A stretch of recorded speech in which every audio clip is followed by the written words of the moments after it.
चंबल में अवैध रेत खनन पर सख्ती की तैयारी, 10 नए चेक पोस्ट और हाईटेक निगरानी सिस्टम लागू। मुरैना देवरी सर्किट हाउस में आयोजित अंतर्राज्यीय माइनिंग टास्क फोर्स की बैठक में चंबल अभ्यारण्य क्षेत्र एवं सीमा इलाकों में अवैध रेत उत्खनन पर रोक लगाने के लिए महत्वपूर्ण निर्णय लिए गए। बैठक में चंबल संभाग आयुक्त Suresh Kumar, DIG Sunil Jain, CCF Gwalior Lavit Bharti, collector Morena Lokesh Kumar Jangid, collector Dholpur Nidhi B. अपर कलेक्टर आगरा प्रतिनिधि संदीप कुमार वर्मा, पुलिस अधीक्षक मुरैना धर्मराज मीना, पुलिस अधीक्षक Dholpur Vikas Sangwan, DFO Morena Harishchandra Baghel, DFO Dholpur Deepak Kumar Meena, DCF Dholpur we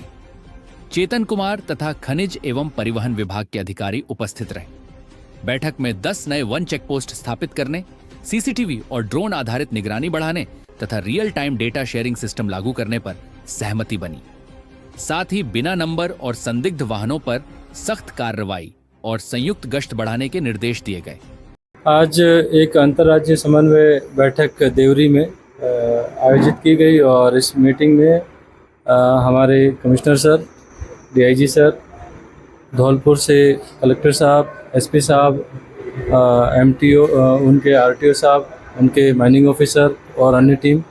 Agra से भी उनके एडीएम साहब और अन्य टीमें आई। इस मीटिंग में महत्वपूर्ण विषय जो माननीय उच्चतम न्यायालय ने निर्देशित किए हैं उसमें क्या कार्य योजना हम लोग बनाएंगे, तो उस कार्य योजना के संबंध में विस्तृत चर्चा हुई। इसमें महत्वपूर्ण रूप से जो सीसीटीवी सर्विलेंस स्थापित किए जाने, तो मुरैना ज़िले में सीसीटीवी कैमरा का इंस्टॉलेशन का कार्य शीघ्र ही प्रारंभ होने वाला है। दूसरा महत्वपूर्ण कार्य है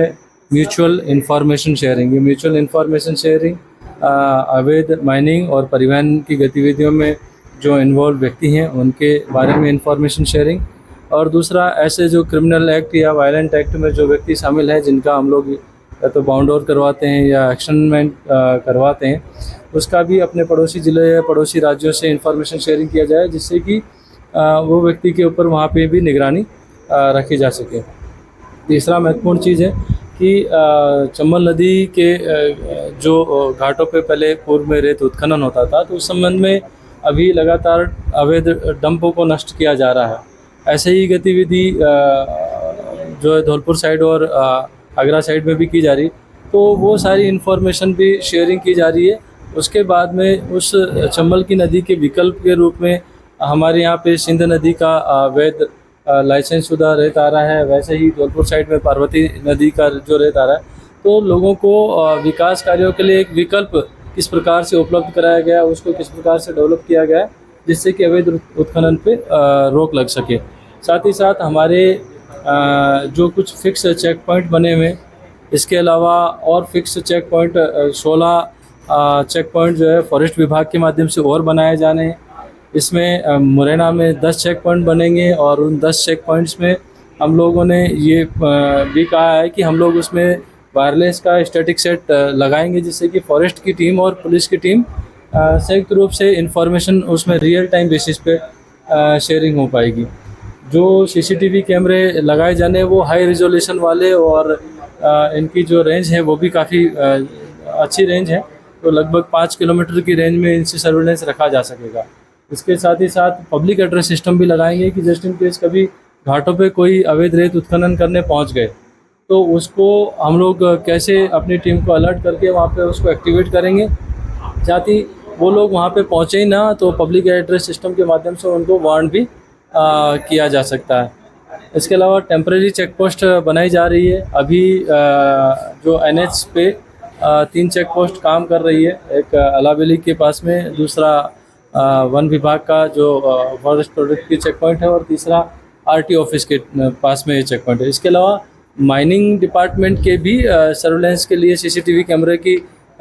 जो ऑटोमेटिक एक चेक पॉइंट बनाई हुआ है, वो एक धौलपुर की तरफ आने वाले इस रूट पे है और दूसरा बामोर के पास में। इसमें माइनिंग डिपार्टमेंट भी ये कर रहा है कि क्योंकि जो भिंड की तरफ से सिंध नदी से जो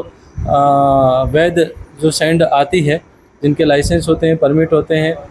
वैध रॉयल्टी होती है, उनको भिंड ज़िले से मुरैना ज़िले में आने के लिए नगरा और महुआ क्षेत्र से आने तो वहाँ पे भी इसी प्रकार का सिस्टम डेवलप किया जाएगा, जिससे कि उसको क्रॉस चेक किया जा सके कि कहीं कोई अवैध गतिविधि तो संचालित नहीं है। चूँकि ये अंतर्राज्यीय समन्वय बैठक थी, तो अभी आने वाले समय में जो हमारी जॉइंट कार्य योजना तैयार हो रही है उसके अनुसार हम लोग एक्शन भी लेंगे और अवैध गतिविधि को रोकने के लिए तीनों ही राज्य, मध्य प्रदेश, राजस्थान और उत्तर प्रदेश, तीनों ही दृढ़ संकल्पित हैं और हमारे वरिष्ठ अधिकारी स्तर पर इसमें हमारा समन्वय बेहतर हुआ है। तो आने वाले समय में और बेहतर इस प्रकार से इस अवैध गतिविधि पर नियंत्रण किया जा सकेगा। 3-4 मुद्दों पर चर्चा हुई है, जैसे सर्वेलांस सिस्टम जो है, सीसीटीवी कैमरा और जो अन्य सर्वेलांस सिस्टम है जो मुरैना की सीमा में भी जो लग रहे विभिन्न घाटों पर लगने वाले हैं और जो धौलपुर की सीमा में भी विभिन्न घाटों पर लगने वाले हैं, तो उन सीसीटीवी कैमरा और सर्वेलांस सिस्टम का जो डेटा है उसका फीड जो है वो एक दूसरे के साथ में उसको साझा किया जाए। दूसरा, जो वाहन बिना नंबर प्लेट के और बिना पंजीयन के जो वाहन जाते हैं, तो जो वाहन किसी भी राज्य की सीमा से गुजरे, कहीं भी रजिस्टर्ड हो, मतलब किसी भी राज्य के हो, अगर रजिस्ट्रेशन नहीं है, उसके नंबर प्लेट ठीक से डिस्प्ले नहीं है, उस पर कार्रवाई किया जाए। तीसरा, जो ऐसे आपराधिक तत्व है, जैसे हमने कल मुरैना ज़िले में 19 व्यक्तियों को जिला बदर किया है, तो ऐसे जो आपराधिक तत्व है वो एक ज़िले से दूसरे ज़िले में नहीं जाए, उसका भी ध्यान रखा जाए। जब एक स्टेट से दूसरे स्टेट में क्रॉस ओवर करते हैं तो उनके पास ये सूची रहेगी। जब उनके पास में ये सूची रहेगी तो तदनुसार वो उन आपराधिक तत्वों के ऊपर अपने अपने राज्य की सीमा के भीतर भी उन पर कार्रवाई कर सकेंगे।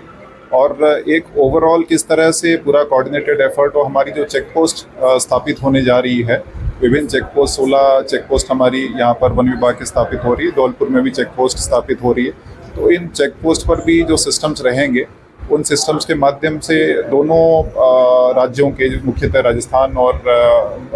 मध्य प्रदेश, दोनों राज्यों के जो अधिकारी हैं, समकक्ष अधिकारी जैसे फॉरेस्ट के रेंजर है, थाना प्रभारी है, एग्जीक्यूटिव मजिस्ट्रेट है, तो उन समकक्ष अधिकारियों का आपस में समन्वय रहे, उनके नंबर्स एक साथ शेयर्ड हो। तो जैसे ही कोई गतिविधि किसी भी राज्य में किसी भी घाट पर अगर पाई जाती है या किसी रूट पर पाई जाती है, तो दूसरे राज्य को सूचना होगी, तो तत्काल परस्पर समन्वय से उनके विरुद्ध प्रभावी कार्रवाई की जा सकेगी।